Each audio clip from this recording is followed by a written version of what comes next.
العلم هو النور الهادي والمفتاح لكل الخير من يرد الله به خيرا. بسم اللہ الرحمن الرحیم نحمده ونصلی علی رسوله الکریم اما بعد فاعوذ باللہ من الشیطان الرجیم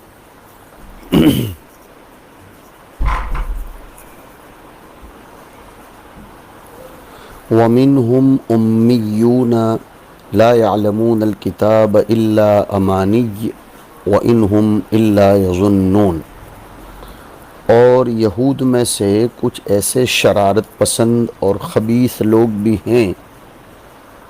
میں پھر سے دہراتا ہوں کہ میں ترجمہ نہیں کر رہا ہوں، ترجمہ نہیں کر رہا ہوں.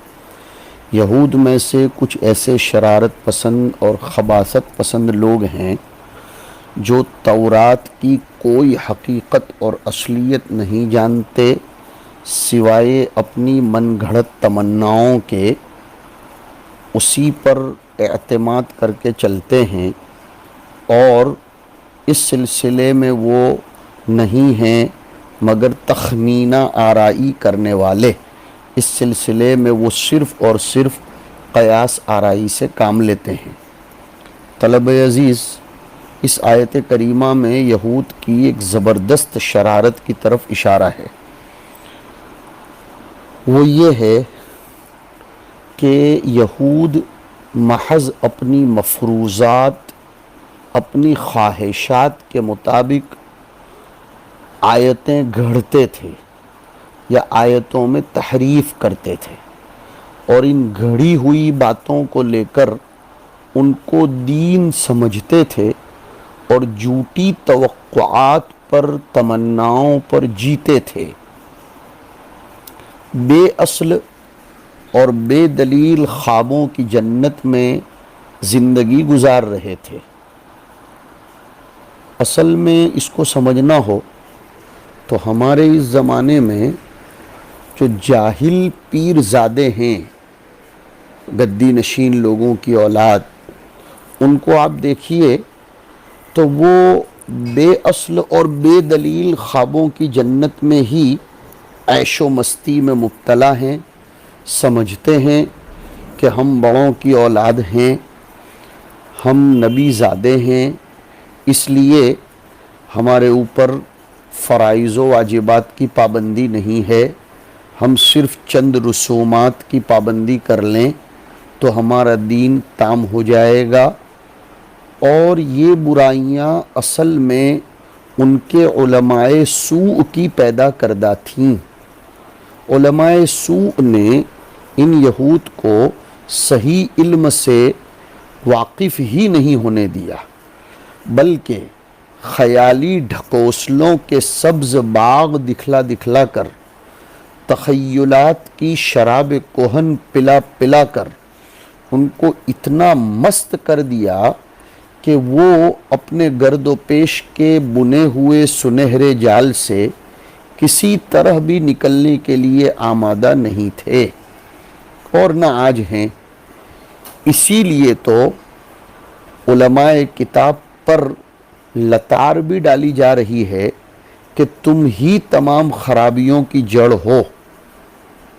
وہ آگے آ رہا ہے کہ فویل للذین یکتبون الکتاب بایدیہم. وہ اسی لیے تو ہے کہ علماء سوء ان پر لتار ڈالی جا رہی ہے، ان کو دھمکایا جا رہا ہے، ان کو دبایا جا رہا ہے کہ تم ہی تمام خرابیوں کی اساس اور بنیاد ہو. عوام کی رضا جوئی اور اپنے اقتدار کی حفاظت کی خاطر تورات میں ادھر ادھر کرتے رہتے ہو.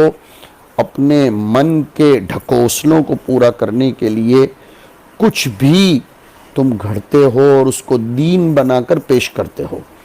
ہمارے اس زمانے میں بہت سی جگہوں پر نظر آتا ہے کہ خرافات کو، اساطیر کو، اباطیل کو دین سمجھایا جا رہا ہے تاکہ یہ پیٹ بھرنے والے پیر پگاڑو علماء سوء اپنی زندگی گزر بسر کرتے رہیں. حضرت شاہ ولی اللہ رحمۃ اللہ علیہ کے الفوز الکبیر پڑھنے والے طلباء کو معلوم ہے کہ شاہ صاحب نے اپنی کتاب کے شروع میں علوم قرآنیہ کو جو تقسیم کر کے پھر مخاطبین قرآن اولین جن میں مشرکین ہیں، یہود ہیں، نصارہ ہیں، ان کا جو تجزیہ زبردست کیا ہے، اس میں حضرت نے مقارنہ کر کے بتلایا ہے، موازنہ کر کے بتلایا ہے کہ یہود میں پائی جانے والی فلاں برائی کا نقشہ، اس کی نظیر اگر دیکھنی ہو تو ہماری اس امت میں فلاں فلاں طبقے میں دیکھو نظر آئے گی۔ ہم اپنے گرد و پیش جب دیکھتے ہیں تو بہت سے لوگوں نے بدعات اور رسوم کو دین بنا کر پیش کیا، حقائق سے عوام کو روشناس ہونے ہی نہیں دیا، اور روشناس کرنے والوں کو وہ کفر کے فتوے لگا کر کنڈم کر دیتے ہیں۔ ایسے سب دروس دینے کے لیے یہ آیتیں اتری ہیں تاکہ لوگ چوکن نہ ہو جائیں، ورنہ پڑھنے والے طلباء کے ذہن میں کبھی یہ سوال آ سکتا ہے کہ رات گئی بات گئی، وہ ان کی برائیاں تھیں، ہمیں اس سے کیا لینا دینا۔ نہیں، رات تو چلی گئی لیکن بات ابھی باقی ہے، وہ اپنے نقوش و آثار کچھ لوگوں کے اوپر چھوڑ کر گئی۔ تو وہ لوگ بہت سے مفتریات کرتے تھے، اسی طریقے سے وہ ایسے تمناؤں میں جیتے تھے کہ جہنم میں ہم کو صرف ایام معدودہ عذاب دیا جائے گا، اتنی مدت جتنی مدت ہم نے گوسالہ پرستی کی تھی۔ اسی طرح وہ سمجھتے تھے کہ ہمارے باپ دادے نبی گزرے ہیں تو وہ ضرور ہماری سفارش کریں گے، اور وہ یہ بھی سمجھتے تھے اللہ پاک ہماری خطاؤں پر ہمارا مواخذہ نہیں کرے گا بلکہ ہم پر رحم کرے گا۔ جیسے ان کی ان امانی کا تذکرہ قرآن میں آیا ہے، اس آیت کی تفسیر آیت سے ہی سمجھو، الا امانی والی، کہ وقالوا لن يدخل الجنت الا من كان هودا او نصارى، قرآن کریم نے اس کو رد کر دیا یہ کہہ کر تلک امانیہم قل ہاتوا برہانکم ان کنتم صادقین۔ ایک جگہ انہوں نے کہا تھا وقالت الیہود والنصارى نحن ابناء اللہ واحباؤہ قل فلم يعذبکم بذنوبکم۔ اسی لیے قرآن کریم نے ایک جگہ فرمایا لیس بامانیکم ولا امانی اہل الکتاب، اس لیے کہ قانون کی زبان عام ہے کہ من یعمل، من جو بھی ہوگا، من یعمل سوءا یجز بہ ولا یجد لہ من دون اللہ ولیا ولا نصیرا۔ اسی لیے آپ حضرات نے مختارات میں حسن بصری رحمۃ اللہ علیہ کا ایک خطبہ پڑھا جس میں وہ کہتے ہیں لیس الایمان بالامانی الایمان ما وقر فی القلب وصدقہ العمل۔ تمناؤں پر جینا یہ بے وقوف انسانوں کی عادت ہے، امید الگ ہے تمنا الگ ہے بچوں۔ رجاء اور امنیہ دونوں میں فرق ہے۔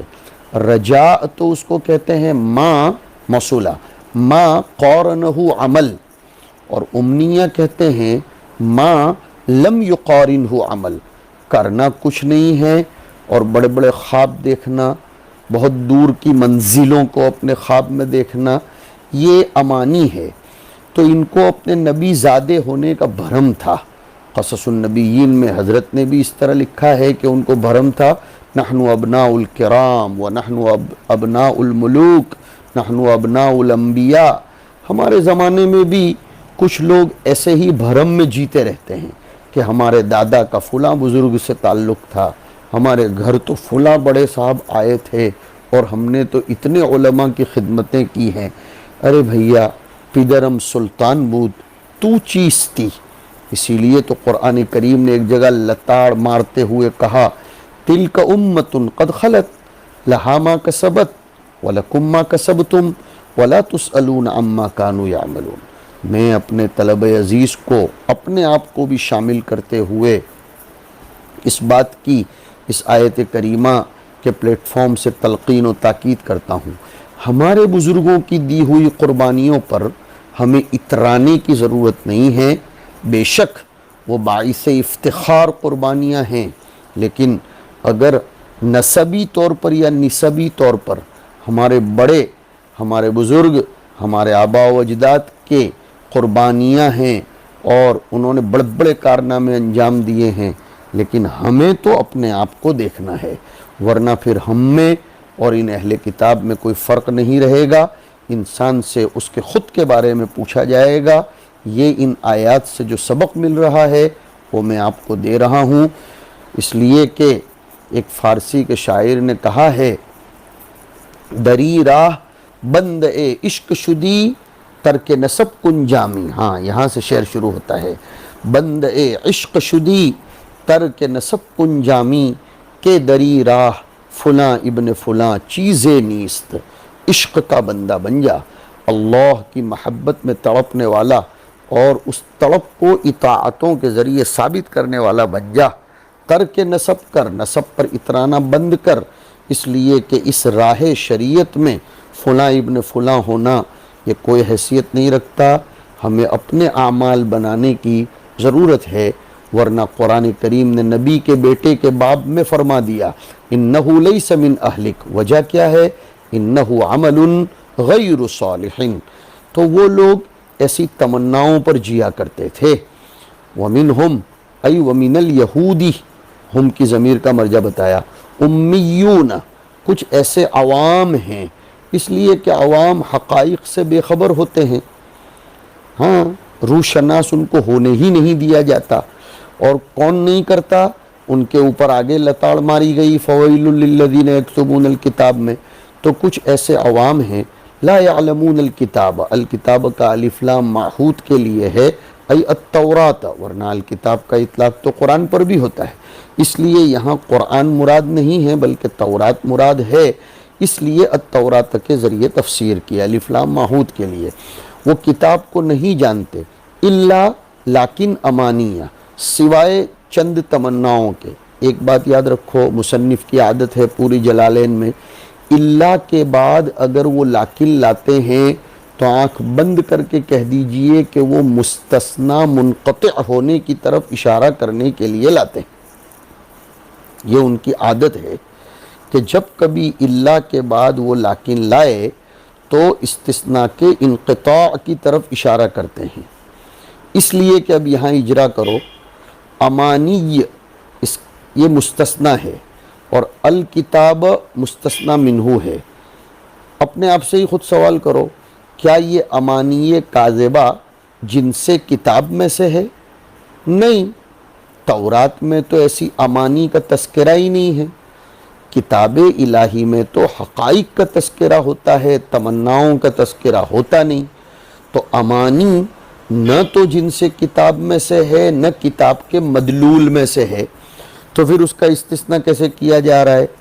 تو یہ استثناء ایسا ہے جیسے جاءنِ القوم الا حمارا، ہاں، استثناء منقطع۔ لیکن امانیہ، اور امانیہ ای اکاذیبہ، ہمارے مصنف تفسیر فرما رہے ہیں، یعنی جھوٹی جھوٹی تمناؤں پر، مفتریات پر وہ جیتے تھے۔ اور یہ کیسے؟ تلقوها من رؤسائهم، جو ان کے بڑوں کے پاس سے ان کو حاصل ہوئی تھی، جو انہوں نے حاصل کی تھی۔ یہ بڑے ہی جو علماء سوء ہوتے ہیں وہ اپنے ماتحتوں کے ہدیے بٹورتے رہتے ہیں، ان کو مشاق نہیں بتلاتے، ان کو مجاہدات نہیں سکھاتے، شریعت کو ایک دم راحت والی بنا کر بتاتے ہیں اور ذرا بھی تکلیف میں مبتلا نہیں ہونے دیتے۔ کچھ مظاہر ادا کر کے پھر وہ آخرت کی فوز و فلاح کی خوشخبریاں دیتے پھرتے ہیں، اور عوام تو عوام ہے، پھر وہ اسی پر اعتماد کر لیتی ہے۔ اس سے خود سمجھ میں آیا کہ فرق ضالہ کے عقائد اور ان کے حفوات و دعوات باطلہ کی طرف راحت پسند طبیعتیں مائل ہو جاتی ہیں، جن میں علم نہیں ہوتا، اور جن میں ایجوکیشن ہوتا ہے، جن میں علم ہوتا ہے، وہ جلدی اس کے اوپر اعتماد نہیں کرتے، وہ حقائق کے پلڑے میں اس کو تولتے ہیں۔ تو انہوں نے ایسے جھوٹی جھوٹی تمناؤں کو اپنے رؤساء سے لیا تھا، فَاعْتَمَدُوهَا، اور اسی پر اعتماد کر کے بیٹھے رہتے تھے۔ قرآن کریم کہتا ہے کہ اس کی کوئی حقیقت نہیں ہے، وَإِنْهُمْ إِلَّا يَظُنُّونَ، وہ لوگ ایسا کر کے صرف تخمینہ آرائی اور قیاس آرائی کرتے تھے۔ ان کے بعد اللہ آئے، علم الصیغہ میں پڑھا کہ ان کے بعد اللہ یا لما آئے تو وہ ان نافیہ ہوتا ہے، اس لیے دیکھو ان کے شرطیہ ہونے کی نفی کرنے کے لیے ان کے بعد ما آیا۔ صاحب جلالین کی عادت ہے کہ وہ ان کے بعد ما لاتے ہیں تو یہی بتلانے کے لیے کہ یہ ان نافیہ ہے۔ وَإِن أَيْ مَا هُمْ کس چیز میں؟ فی جحد نبوت النبی صلی اللہ علیہ وسلم وغیرہ مما یختلقونہ الا یظنون ظنا ولا علم لهم، وہ حضور کی نبوت کا انکار کرنے میں اور دوسرے مختلقات، مخترعات، مفتریات، مبتدعات میں سوائے ظن کے ان کے پاس کوئی حقیقت نہیں ہے۔ اور ظن کے باب میں تو آیا ان الظن لا یغنی من الحق شیئا فاعرض عمن تولى عن ذکرنا ولم يرد الا الحیاۃ الدنیا ذلک مبلغهم من العلم۔ یہ آیتیں سب سامنے رکھا کرو۔ اللہ پاک اس کا سبب بتاتے ہیں، جیسے میں نے ذکر کیا کہ یہ علماء سوء کو اس میں دخل فرمایا۔ فویل للذین یکتبون الکتاب بایدیہم، تباہی ہو، بربادی ہو، جہنم کا عذاب ہو، خسران عظیم ہو ان لوگوں کے لیے جو کتاب الہی کو اپنے ہاتھوں سے تراشتے ہیں، لکھتے ہیں۔ ثم یقولون، پھر چوری کے بعد سینہ زوری کرتے ہوئے کہتے ہیں ھذا من عند اللہ، یہ تو اللہ کی طرف سے ہے، ہم نے کچھ نہیں کیا۔ اپنی باتوں کو خدائے پاک کی طرف منسوب کرتے ہیں اور مقصد ان کا ہوتا ہے لیشتروا بہ ثمنا قلیلا، تاکہ وہ اس کے ذریعے معمولی معمولی ثمن کو خریدیں اور معمولی معمولی ثمن کو بٹوریں۔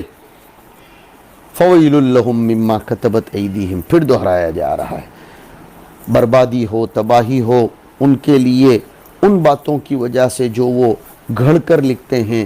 وویل لہم مما یکسبون، اور تباہی اور بربادی ہو ان کے اس مال پر جس کو وہ لوگ کماتے ہیں۔ ویل نکرہ ہے، نکرہ کے ذریعے ابتدا کیسے ہوگی؟ مبتدا کا تو معرفہ ہونا ضروری ہے، فرمایا نہیں، ہدایت النحو میں آ چکا ہے مسوغات ابتدا بن نکرہ، تم نے پڑھا ہے وہاں، یاد کرو۔ وہ شر نہر رضانا بن اور سلام علیک فی الدار رجل وغیرہ، جس میں بتائی تھی چند شکلیں جس میں نکرہ بھی مبتدا بن سکتا ہے۔ یہاں چونکہ یہ دعا ہے، دعا چاہے دعائے خیر ہو چاہے وہ بد دعا ہو، لیکن جب دعا ہو تو وہ باوجود نکرے کے مبتدا بن سکتی ہے، جیسے سلام علیک وہ دعا ہے، ویل بد دعا ہے۔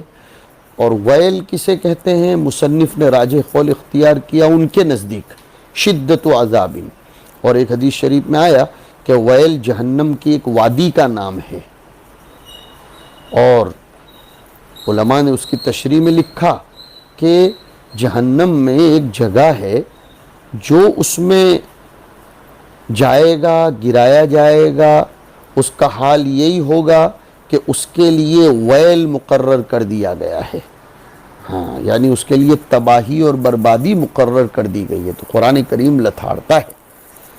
میرے پیارے بچوں، افسوس کی بات ہے جو لوگ غیر دین کو دین بنا کر اور بتا کر اپنی دنیا بناتے ہیں، وہ سب کے سب اس آیت کریمہ کے عموم میں داخل ہیں، العیاذ باللہ، اعاذنا اللہ وإیاکم۔ العبرۃ بعموم اللفظ لا بخصوص السبب۔ سبق لو، میں بھی سبق لیتا ہوں کہ جو چیزیں دین نہیں ہیں ان کو دین بتانا اور اپنی دنیا سنوارنا، اپنی شخصیت کو لوگوں کے سامنے اجاگر کرتے رہنا، اپنے آپ کو ثابت کرنے کے لیے، یعنی ملت اور شریعت اور دین کا تعارف کروانے کے بجائے شخصیتوں کے تعارف کے پیچھے پڑنا اور بے دین چیزوں کو دین کی چیزیں ثابت کرنا اور اللہ کی طرف نسبت کرنا، یہ بہت بڑا مجرم بنتا ہے۔ کتنا بڑا، دو مرتبہ اس پر ویل کی بد دعا آئی۔ فویل للذین یکتبون الکتاب بایدیہم، یکتبون ایدی سے ہی تو ہوتا ہے، لکھنا ایدی سے ہوتا ہے، تو یہ بایدیہم برائے تاکید ہے، جیسے آیا نا یقولون بافواہہم ولا طائر یطیر بجناحیہ، اور عربی میں بھی کہتے سمعتہ باذنی، اردو میں بولتے ہیں میں نے اپنی آنکھوں سے دیکھا، تو دیکھنا تو آنکھوں سے ہی ہوتا ہے، لیکن اپنی آنکھوں سے بول کر تاکید کی جاتی ہے۔ ای مختلقا من عندہم، یعنی وہ کتاب کو اپنے ہاتھوں سے لکھتے ہیں گھڑی ہوئی. پتہ چلا کتابت کتاب پر ویل نہیں ہے، اختلاق کتاب پر ویل ہے. اس لیے مصنف نے تفصیل لائی. شاباش صاحب جلالین پر اللہ کی رحمتیں ہوں، ورنہ صرف کتابت کتاب پر ویل ہوتا تو قرآن شریف لکھنے والے بھی اس میں آ جاتے. ارے بھئی قرآن شریف لکھنا تو بہت بڑے ثواب کی بات ہے. عمر ابن عبدالعزیز لکھتے تھے، حضرت عثمان غنی نے پوری ٹیم کے پاس لکھوایا، اورنگزیب کا تو ذریعہ معاش ہی وہ تھا. اور بھی ہم لوگ علم بالقلم کے شعبے ماشاءاللہ چلاتے ہیں. اللہ تعالیٰ اس کے محرک کو جزائے خیر دے، ان کی عمر میں برکت دے. تو کتابت کتاب پر ویل نہیں ہیں، بلکہ آگے پڑھو تو کہ گھڑتے ہیں اپنی طرف سے. ثم یقولون، پھر کہتے ہیں ھذا من عند اللہ، یہ اللہ کی طرف سے ہے. اور ایسا کیوں کرتے ہیں؟ لیشتروا بہ ثمنا قلیلا من الدنیا وہم الیہود. انہوں نے کیا کیا کیا تھا؟ اپنی طرف سے گھڑا تھا.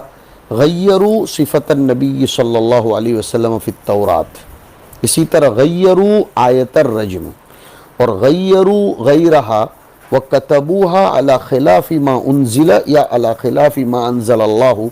انہوں نے بدل دیا نبی کریم صلی اللہ علیہ وسلم کی تورات میں جو صفت تھی اس کو. حضور کی تورات میں صفت تھی حسن الوجہ جعد الشعر اکحل العین ربعتا، انہوں نے اس کی جگہ پر بنا دیا طوالا ازرق سبط الشعر. حضور کی صفات تورات میں حقیقت میں یہ تھی، لیکن انہوں نے اس کو بدل دیا.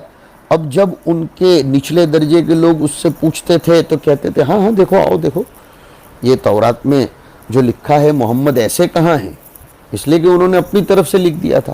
اب وہ جب تورات کھول کے اپنے نچلے درجے کے لوگوں کو بتاتے تھے جو انہوں نے خود لکھی ہوئی ہوتی تھی، تو وہ نچلے درجے کے لوگ بولتے تھے ہاں اس میں تو یار محمد کے بارے میں لکھا ہے کہ طوال ازرق، اور محمد تو ایسے نہیں ہیں. اس طریقے سے وہ روکتے تھے. یعنی سفید کو سفید نہیں لکھتے تھے، کالا لکھتے تھے. اب بولتے تھے دیکھو اس میں تو لکھا ہے کہ یہ کالا ہے اور سامنے دیکھو وہ تو سفید ہے. تو یہ امی لوگ جو ہوتے ہیں وہ اس دھوکے میں مبتلا ہو جاتے ہیں. اسی طرح انہوں نے آیت الرجم کو بدلا، حالانکہ رجم کی آیت تو چاہے مالدار ہوں، غریب ہوں، شریف ہوں، وضیع ہوں، سب کے لیے رجم کی آیت تھی تورات میں بھی. لیکن انہوں نے بڑے خاندان والوں کے لیے اس قانون کو تبدیل کر دیا اور بتلایا کہ یہ اللہ کی طرف سے ہے وغیرہ. اور اس کے علاوہ بھی انہوں نے اور دوسری چیزوں کو بدل دیا. انہوں نے رجم کی جگہ پر جلد تحمیم، یعنی چہرہ کالا کر کے گدھے پر بٹھا کر پھرا دو ہو جائے گا، یہ غلط بات گھڑ لی. وَكَتَبُوهَا عَلَى خِلَافِ مَا أُنزِلَ، اور اس کے خلاف لکھ دیا جو اللہ نے نازل کیا. اللہ فرماتے وہ ایسا کرتے ہیں تو ان کے لیے فویل لہم. حضور پاک صلی اللہ علیہ وسلم کی ایک روایت ہے الویل واد فی جہنم، جہنم کی ایک وادی کا نام ہے، یہوی فیہ الکافر 40 خریفا قبل ان یبلغ قعرہ، اور سعود جبل من النار یتصعد فیہ 70 خریفا ثم یہوی فہو کذالک. سأرہقہ صعودا کی طرف اشارہ ہے. فویل لہم مما کتبت ایدیہم، ان کے لیے ہلاکت ہو ان باتوں کی وجہ سے جو ان کے ہاتھوں نے لکھی. من المختلق وویل لہم مما یکسبون من الرشا، اور وہ جو رشوتیں اور ہدیے بٹورتے ہیں اس پر بھی ہلاکت و تباہی ہو. پتہ چلا کہ ایسے مال میں برکت نہیں ہوتی بلکہ خدا کی پکڑ شامل ہو جاتی ہے، آدمی کے اوپر ہمیشہ کے لیے لعنت برستی ہے. لہٰذا دین کو دنیا کمانے کا ذریعہ ہرگز نہیں بنانا چاہیے، اور دین کے حقائق لوگوں کے سامنے پیش کرنے کی عادت ڈالنی چاہیے. گول مول کر کے بات نہیں کرنی چاہیے، ورنہ ہم کتمان آیات کے مرتکب ہوں گے. اللہم وفقنا لما